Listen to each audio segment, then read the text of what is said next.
আপনাদের নামে স্পিনটা শুরু করলাম, দেখা যাক কি যায়। দে একটা ইভোগান দিয়ে দে, গ্রিনার দিয়ে দে, দে থেমে যা, থেমে যা, গ্রিনার থেমে যা।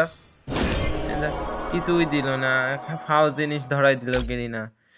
এবার গ্রিনার মেয়ে জরিনার নামে একটা স্পিন দিয়ে দিলাম, দেখা যাক কি যাক। জরিনার মেয়ের নামে একটা স্পিন দিয়ে দিলাম, জরিনার মেয়ের নামে স্পিন দিয়ে দিলাম। বাইতে যা, বাইতে যা, ইভো বাইতে যা, একটা ইভো বাইতে যা, বাইতে যা। 2.0 দিয়ে দে, দিয়ে দে। গ্রিনার মেয়ে জরিনা, না না, গ্রিনার মেয়ে জরিনার নামেও কিছু দিল না। এইবার দেখা যাক, আমার নামে স্পিন দিতে হবে। আমার নামে স্পিন দিয়ে দিলাম, দিলাম। বাইতে যা, ইভো বাইতে যা, বাইতে যা, কি বাইতে যা, বাইতে যা, বাইতে যা। এই একটা ইভো বাইতে গেছে, দেখছি একটা ইভো বাইতে গেছে। কি ইভো বাইতলো? ও মাই গড, একটা বাইতে গেছে। ও আহা, স্কার দিল, তাও ব্যাপার না, সমস্যা নেই। নেক্সট টাইম সমস্যা নেই, পরের বার এমবি40টা বের করে নেব। 2.0 যদি আবার আসে পরের বার বের করে নেব, সমস্যা নেই। এইবার যা হয় হোক।